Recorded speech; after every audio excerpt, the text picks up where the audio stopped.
guys, welcome back. My name is Megan and I share social media strategy, business tips, and mindset shifts to help female entrepreneurs finally go after their dreams. Today we're going to be talking about creating a distinctive brand appearance, and I've spent a lot of time on this myself recently because I understand the power that this has on our purchasing and following decisions. Consider for a moment the Starbucks cup. It's not just a simple cup. Whether real or perceived, it has meaning, status. It even feels different than holding just any other cardboard cup. It's the perfect example of how branding can really signify quality, personality, even values. Consistency is key, and not just in terms of showing up and becoming a dependable and trusted resource, but also in the appearance of your brand. This is what helps make you distinct. It helps you stand out from the crowd and develop a signature brand appearance that makes you you. If you were to hang up your Instagram feed versus your competitor's Instagram feed, whose presence would win over the attention of your consumer? And the power of perception is so real.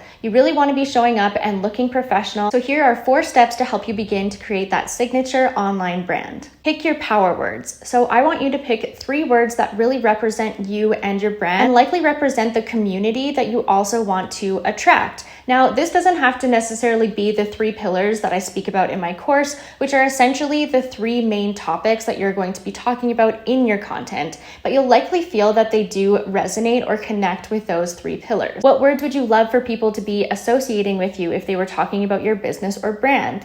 These are your 3 power words, and this is where we're going to start today. Next up, we're going to hit up Pinterest, because who doesn't love a good Pinterest board? I just want you to start searching around, and it doesn't even have to totally apply to the type of business or the type of online presence that you're creating. It could be houses, it could be home decor, even just the style of photography that you see. But start pinning a bunch of different things and look for trends. Do you see a pattern in the colors that you like, in the style, in the vibe, the type of photography, even the clothes that people are wearing? This is also a great way to begin to pull inspiration for future content shoots that will then be completely in line with your new style guide. Number 3 is to choose your brand colors. And I find this super helpful, even just in terms of keeping a really cohesive look on my Instagram feed. So I'm not really the best at using the exact same filters or the exact same presets, but this really pulls everything together and really helps guide your eye through my content. A really great tool for this is the eyedropper Chrome extension. So you can just go to one of those Pinterest photos and start to pull the color codes from different areas of the photo. And then you can just head over to my style guide template, which is linked below,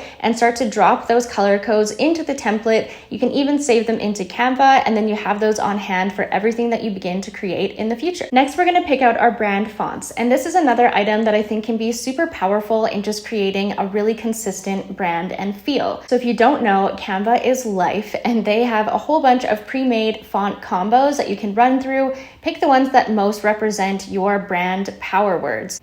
Are they super funky? Are they fun? Are they elegant? Choose the ones that most fit your brand. You can again save those into Canva, and then when you're creating new quotes or memes or opt-ins for your clientele, everything will be consistent in your branding. You have to have a powerful product or a powerful service to go along with that, but in order to get those people in the door, we know the power of branding and perception. If you're like me and you're on a bajillion different platforms, it's probably going to take a little while to start to implement this new style guide in all of the areas of your business, and that's okay. Your website, your thumbnails, it's a lot. So just start somewhere, but this at least gives you a reference guide to creating new content that will all be within a distinctive brand style and feel. Follow me on Instagram to see how I'm implementing my own style and branding guide and for more social media and mindset tips. Don't forget to hit the link in the description box for my style guide workbook, and be sure to subscribe and give this a like if you want to see more content like this.